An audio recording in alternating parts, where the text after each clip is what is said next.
Now, we have the great pleasure of an interview with a famous person. That's right, and today's famous person in the studio is someone we play all the time here on FM.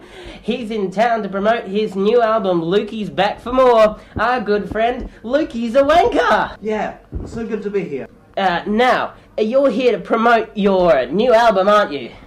Yeah. Yeah, I've had a listen. It really is a great record. Do you enjoy making music? Yeah.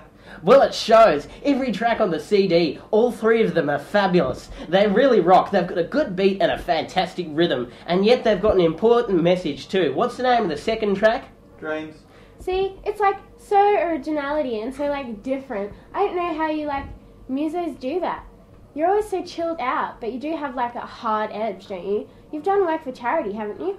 Yeah. What's the name of the track you did for the Make Hunger Go Away CD? Hunger sucks.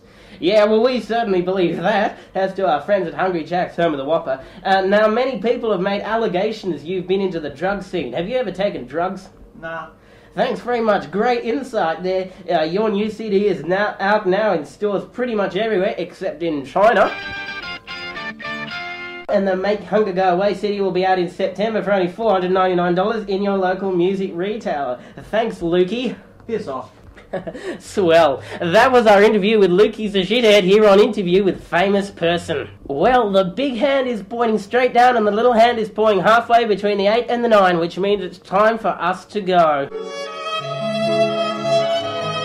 It's such a shame when we have to go, because like, I enjoy being on the radio. When our time is up, it means I have to like stop talking, you know, and that means I'm not on the radio, you know? I know what you mean. It's sad.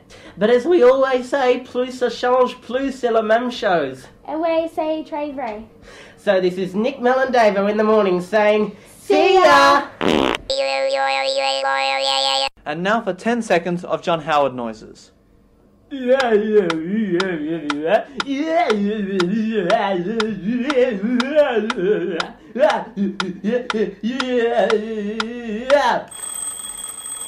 Thank you.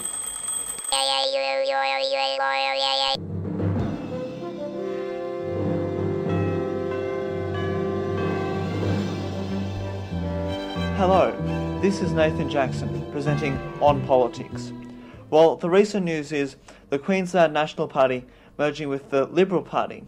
The new Liberal National Party, launched last weekend, is now calling for other counterparts in the other states to follow their lead. To provide us with analysis and explanation, we have from the Queanbeyan Institute of Politics, Darren Barron. Mr. Barron, welcome. Hey, it's gone.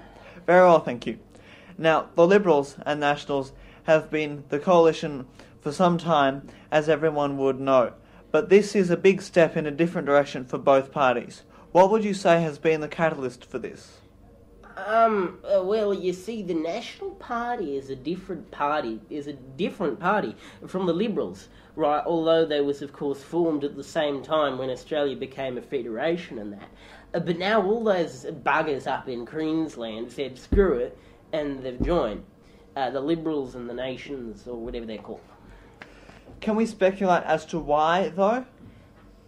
Well, Nathan, I'm not really up for speculating on air, you know. I mean, what I do with my missus in the privacy of my own home is something I want to keep there, you know what I mean?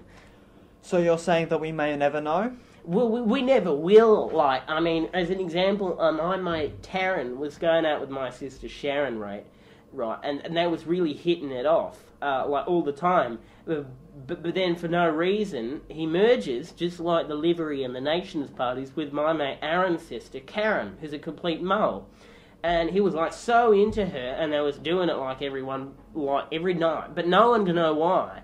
I believe the same allergy can be applied to this situation here. So they're like rude and shit? Fully, mate. Interesting. Now, we've almost run out of time, but if I could ask you whether you think the government is doing enough to combat the rising petrol prices?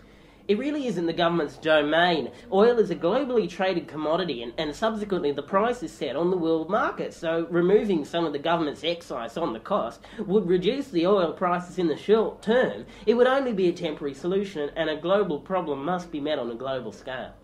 Very true. One final question. Do you think that it is fair that Terry won Big Brother 08? I don't watch Big Brother, mate. Okay, thank you for your time, Mr. Barron. Thanks. Carney rules! Analyst Darren Barron, there from the Queanbeyan Institute of Politics. Next week we will discuss whether or not the Liberal Party leader, Brendan Nelson, will make it as a leader until the next election, with commentary from a Breville BBL 800 blender. Bye for now.